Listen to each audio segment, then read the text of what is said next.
Let's talk about one of the most unbelievable and frankly tragic paradoxes on our entire planet. We're going to dive into the Democratic Republic of Congo, a country that, by all rights, should be an economic giant, but is instead a place of immense human suffering. I want you to just take a second and look at this number. $24 trillion. It's a figure so massive, it's kind of hard to even wrap your head around it. So what is that? Well, that's the estimated value of the DRC's untapped mineral wealth.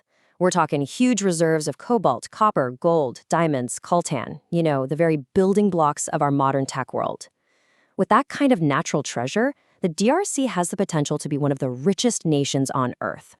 Okay, now hold that $24 trillion number in your mind, and let's look at this next one. 81%. And there it is. That's the brutal reality on the ground. Despite sitting on what is basically a buried treasure chest, an estimated 81% of the Congolese people live in poverty. The wealth of the nation is completely and totally disconnected from the well-being of its people. So this brings us to the core question of our explainer today. How is this even possible? What on earth is happening that stops this incredible wealth from lifting people out of poverty? Well, let's unpack it. All right, so the first piece of this really complicated puzzle is something economists call growth without prosperity. And it's a tricky one, because if you only look at the top-line numbers, you might think the country's actually doing okay. For example, if you just glanced at the DRC's economic data, you might see a success story in the making. As this chart shows, the country's GDP has seen pretty consistent growth, and it's almost entirely powered by its massive mining industry. So on paper, things look pretty good. But let's look at the other side of the story. This chart is absolutely crucial. See that blue line showing real GDP per capita? Yeah, it's ticking up, slowly. But now look at those dotted lines at the very top.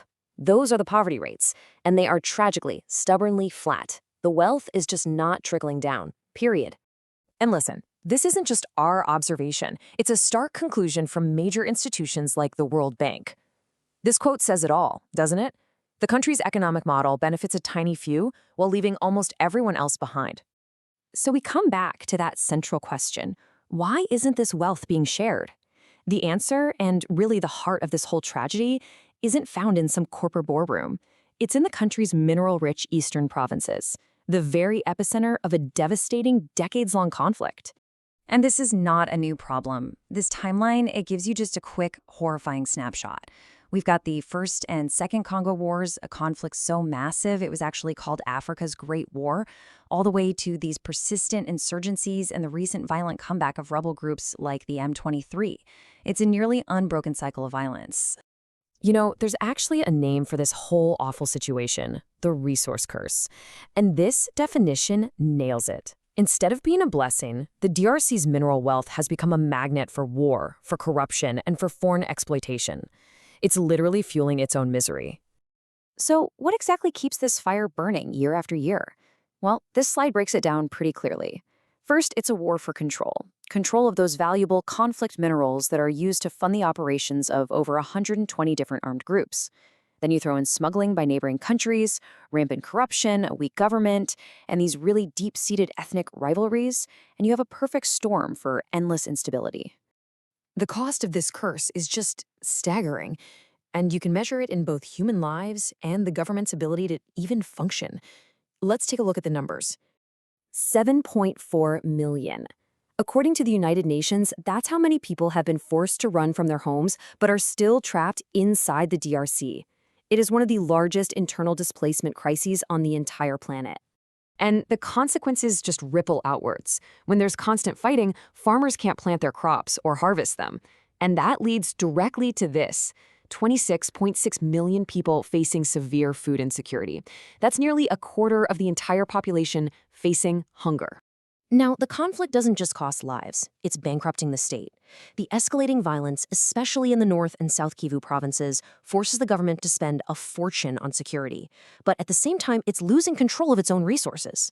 One estimate suggests the government loses up to $900 million in revenue from this chaos. That is money that can never be spent on building a future. And this really shows you the direct trade-off. Every single dollar that's spent on military operations, every dollar of tax revenue that's lost to smugglers and rebels, is a dollar that is not going into building schools or hospitals or roads. The conflict is literally starving the nation of its own development. So, after all of this, the most important question of all is, can this cycle even be broken? Is there a path forward for the DRC? Well, the path is incredibly difficult, but it's not impossible. This slide lays out the most critical steps. First, you have to strengthen governance and fight the corruption that's draining state funds. Second, there can be zero progress without restoring security in the East. Third, the whole economy has to change, so it's not just about mining. And finally, international support is absolutely crucial. Not just sending aid, but demanding transparent and ethical supply chains. And that's where it all comes back to us, doesn't it? Because the critical point here is that the minerals at the very heart of this conflict, the cobalt, the coltan, they are inside the devices we use every single day.